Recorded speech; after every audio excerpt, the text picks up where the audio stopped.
Hey there, welcome to the Dragon's Den. My name's Robert Graves, and I'm here with Patrick McGowan. He's head of our CardFight Vanguard group. Tell us a little bit about Vanguard. So, Vanguard is a trading card game. It's a Japanese card game.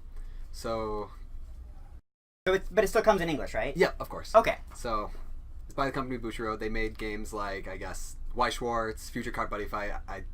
We don't have much of a community of either of those games here. They're good, solid games. We still have some Weiss Schwarz in the clearance department, but I guess CardFight Vanguard is obviously a trading card game, like I said. But it's kind of based around, I guess, a clan system. So the game's divided into like 24 different clans. You build your deck out of those clans, though there are rules, so you have to kind of stay within those clans. The game recently got a complete kind of, I guess, revamp. With that, they kind of introduced new formats, like so they introduced 3 new formats, one of them being temporary, but the 3 formats are standard, premium, and G format. Okay. So standard is basically everything from the newest set forward. So the new set came out yesterday. Okay, what's that set called again?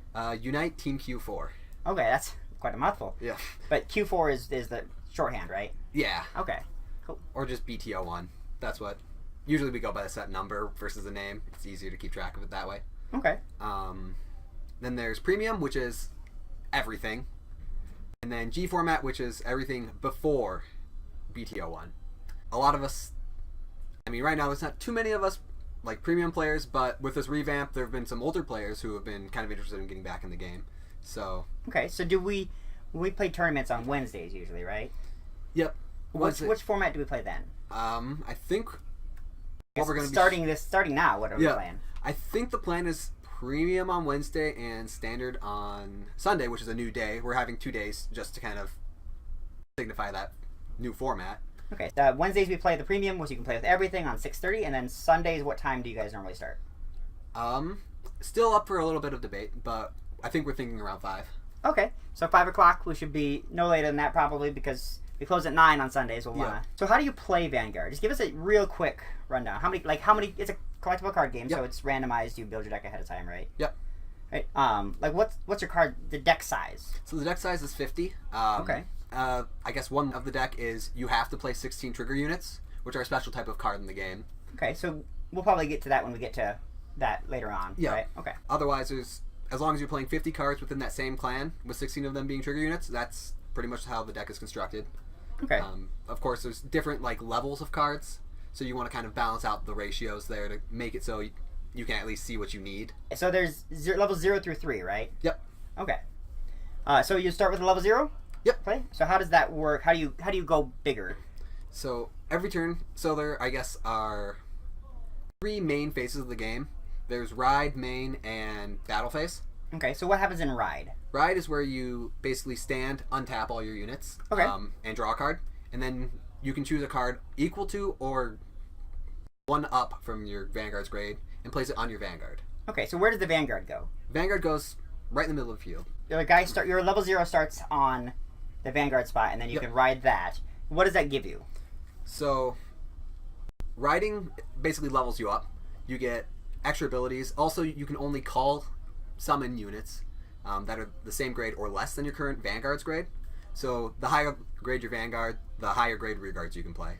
Okay, so turn 1 you can get 6 level 1s. Yep. If you have it. Yep. There's really no limitation on how many units you can play per turn. Though sometimes it's not the best to call everything from your hand. Okay. So when we've upgraded our guys, what do we do now? So after you've ridden, then you go to main phase. That's where you can use basically any ability that says act, or that's when you can actually play rear guards. Okay. So then when do you actually attack? How do you win? So you win by dealing 6 damage to your opponent's Vanguard.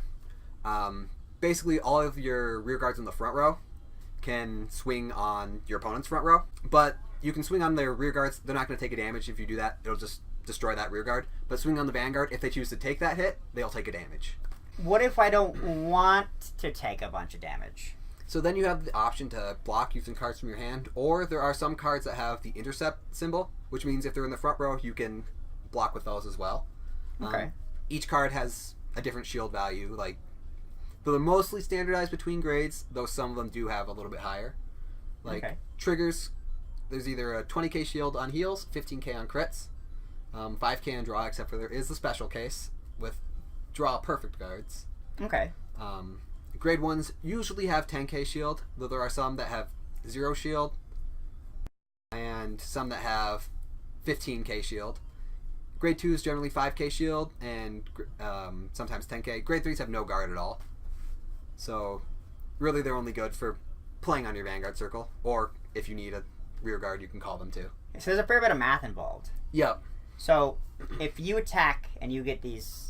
You get the benefits from your triggers, and then they defend. Is there anything, if theirs is bigger, is there anything I can do now as the attacker to get it past what they got it to? So, when they guard before you perform the trigger checks. Oh. So, like, say their Vanguard is sitting at 33,000 power. If you attack with your Vanguard at 23,000 power, if you hit a trigger unit, you can give that 10,000 power to your Vanguard, making you 33,000, which that means your attack will actually go through at that point. So, and then it's just all the stuff's done and we just resolve combat, or can they do stuff again, or? Nope, unless they have a card that has an effect. Though most of the time after that, they'll take the damage and then resolve any effects after that. Okay.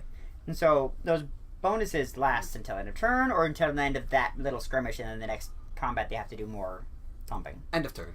Okay. So if you pump your guy and he's too big for me to get through, and basically just stop attacking for the turn. Well, at least at the Vanguard. Yeah. Then if their Vanguard's too big, you can swing at rear guards, of course. Okay. Get a little card advantage. Or you can just swing. If like some cards have effects when they swing. So you could just swing with them, not hit, but still resolve the effects. Alrighty. And attackers never get destroyed? Attackers don't get destroyed if they match power, no. But if they're below, if they're below, no. They just stay. They only will retire through a card effects or if they are attacked themselves. So when you damage their Vanguard, it checks for like a trigger, right? We talked about that earlier. Yep. So when your opponent when you take a damage, you basically check the top card of your deck. If it has a trigger unit, you get some sort of effect, either draw, a critical, which I can explain that in a little bit, or a heal. Okay. If you get one of those, you can also give power to one of your units on the board, and then that goes to your damage zone face up. Okay. So that's how we track how much damage you're taking? Yep. Awesome. So when you attack with your regular guys, you can attack anything. When you attack with your Vanguard, you can attack anything. Yep. And there's something special about attacking with Vanguards, right? Yep. So when you attack with your Vanguard, you perform a drive check. So you basically, it's kind of like a damage check, but you add the card to hand, and you get additional effects like draw, crit, heal. Critical means you basically do an extra damage if that hits. And you can also split the effects too. So like if you hit that critical trigger, you can give the power to something, and you can put the critical on something. So if you swing your Vanguard, you hit a critical trigger, you can give the critical to your Vanguard and put 10k on a rear guard. 10k being the new standard plus power from the trigger. Okay. So when you get to 6, they just lose immediately? Yep. Okay. Is there any other ways to win? There are a couple. Of course, decking out. You'll lose if you deck out. So is that when you run out of cards, or when you have to draw and can't? Right when you run out of cards. Okay. It's kind of 50-50 with card games. Sometimes it's one, sometimes it's the other. In Premium, there are some alternate win conditions, but a lot of them are just kind of gimmicky and don't really work. Okay. But they're there. So there's probably a lot of like specific things that you want to go in too much detail, get confusing. But you mentioned critical. What does that do again? So it basically means that if the attack that unit hits, they'll take 1 extra damage than they normally would have. But if like a unit has an extra critical and it hits a rear guard, they still won't take any damage, of course. Okay. Sounds good. Well, Vanguard sounds pretty fun. I think I've played it before, but not in quite a while. It's just hard to get time away from the counter. So why should somebody play Vanguard over like there's so many games? I guess a lot of the time the meta in the game is pretty diverse. There's like, I think my favorite meta, which was like around G set 13. I won't go too much detail. There was like at least 7 or 8 top tier decks, which for a card game is pretty good. Okay. Like a lot of the times I hear like Yu-Gi-Oh goes down to like a 1 deck format or like a 3 deck format. Yeah. Which can get kind of tiring just seeing the same thing over and over again. There is also that 24 clans, so each of them have like kind of their own special play style. So there's quite a bit of diversity in what you can play. yesterday the new set came out. You said Q4 about 2 weeks ago was when the first trial decks of the new stuff came out. Yep. Okay. In the past, I know that Vanguard's had a history of you can just buy some of those starter decks and be competitive. It's not tiers below the competitive decks. Is that still the case? So with these current trial decks, you'll still need to, of course, upgrade the deck from stuff from the booster pack. But straight out of the box, these trial decks are perfectly playable. In the Kagura one, which is my main deck, you get 4 of your main unit, or Dragonic Overlord. In the past, you had to buy 4 trial decks, before G era. With Standard, you can just buy 1, and you're able to play at a decent level. Okay, so $20 gets you a deck that you won't feel bad about playing. Yep. So is that buy 2 of them and it's a little bit better, or is it a lot better, or just it's buy 1 and then buy packs type of thing? Buy 1 and buy packs. There's Okay. not too much benefit for buying 2 trial decks unless you want 2 decks. Okay. There are 2 cards in them that you get 3 of, which I wouldn't really play in the full build. But if you really want them, they're there. Yeah. So Vanguard, the new stuff comes out, has this new feature where if you buy 4 packs, you get this promo pack inside of each box. Mm-hmm. What's in those? So you get 1 promotional card for one of the 4 clans in the first set, as well as a imaginary gift marker, which is their new mechanic. Okay, so that's an actual card, or is it imaginary, or? It goes kind of in its own special zone. I guess if you want to call it a marker deck or something like that. Okay, so but it augments the way the game plays a little bit. Yep. Okay, so in Magic we'd call it an emblem. Sure. Yeah. Okay. Cool. I guess with this reboot as well, and those imaginary gifts, they kind of divide the 24 clans into the 3 different gift types, which is Protect, Excel, and Force. Nice. So that's kind of another thing to kind of accentuate each clan's different play style and kind of augment them. So how do you actually get them in the game? So whenever you ride a grade 3 with a gift marker, you'll be able to just activate that effect right away. So you just kind of play a gift marker from your hand? So you ride the grade 3 during your ride phase. Okay, with the gift marker on it. Okay. And then you can either apply whatever effect it has. Well, thanks so much for joining us, Pat. I really appreciate it. We will see you on Wednesdays and Sundays. Yep. Thanks for watching.